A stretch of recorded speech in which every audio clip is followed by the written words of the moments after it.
কুয়েতে বসবাসরত প্রবাসীদের জন্য আবারও সুখবর দিয়েছে দেশটির সরকার। এখন থেকে বৈধ ইকামাধারী প্রবাসীরা শুধু স্ত্রী সন্তান বা বাবা মা নয়, পরিবারের অন্যান্য সদস্যকেও কুয়েতে ভ্রমণের জন্য নিয়ে যেতে পারবেন। প্রয়োজন নেই নির্দিষ্ট কোনো বেতন কাঠামো কিংবা ডিগ্রি সনদ। এর আগে কুয়েতে ভ্রমণ ভিসায় সীমাবদ্ধতা ছিল স্ত্রী সন্তান এবং বাবা মার জন্য, সঙ্গে প্রয়োজন হতো নির্দিষ্ট বেতন কাঠামো এবং ডিগ্রি সনদের। সেটাও অনেক দেশের জন্য বন্ধ ছিল, কিন্তু নতুন নিয়মে এসব শর্ত সম্পূর্ণভাবে বাতিল ঘোষণা করেছে কুয়েত সরকার।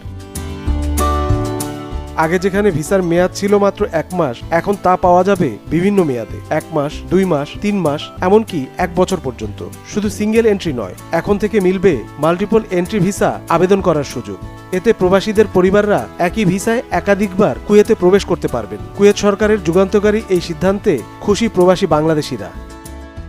আমরা যদি 1 মাসের জন্য যদি দেশে যাই, তো দেশের খরচ মিলে যে খরচটা হয়, সেই খরচ আমি 1 মাস দোকানটা বন্ধ থাকলো, দোকান ভাড়া আসলো, ইনকাম বন্ধ, ওই টাকাটা দিয়ে আমরা 2-3 মাসের জন্য ফ্যামিলিটা কিন্তু এখানে নিয়ে আসতে পারি। তাহলে আমরা কি করি, 2-3 মাসের জন্য যদি ফ্যামিলিটা আসে, তাহলে আমাদের ইনকামটা বন্ধ হইলো না, এবং কি আমরা দোকানপাট ব্যবসা বাণিজ্য যেগুলো করি ওগুলো চালমান থাকলো। তাহলে এখন কুয়েতের সরকারকে অনেক ধন্যবাদ যে ওনারা ভিজিট বিষয়টা চালু করে দিচ্ছে, ফ্যামিলি বিষয়টা চালু করে দিচ্ছে। এটা আগে 1 মাস দিত, এখন আগস্ট থেকে এটা 3 মাসের চালু হয়েছে।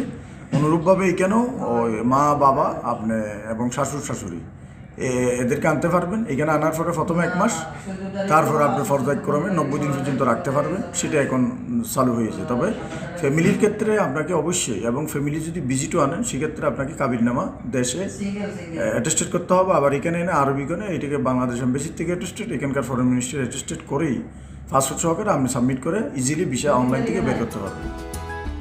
আবেদনকারীকে কুয়েতের তথ্যসহ কুয়েত ভিসা নামের প্ল্যাটফর্মের মাধ্যমে প্রয়োজনীয় কাগজপত্র অনলাইনে জমা দিতে হবে। এক্ষেত্রে জন্ম সনদ এবং কিছু ক্ষেত্রে সম্পর্ক প্রমাণের জন্য বিবাহ সনদ প্রয়োজন হবে। তবে সব কাগজপত্র অবশ্যই আরবিতে অনুবাদ করা থাকতে হবে। এটিকে পরিবার নিয়ে কুয়েত যাওয়ার সুবর্ণ সুযোগ বলে মনে করছেন প্রবাসীরা।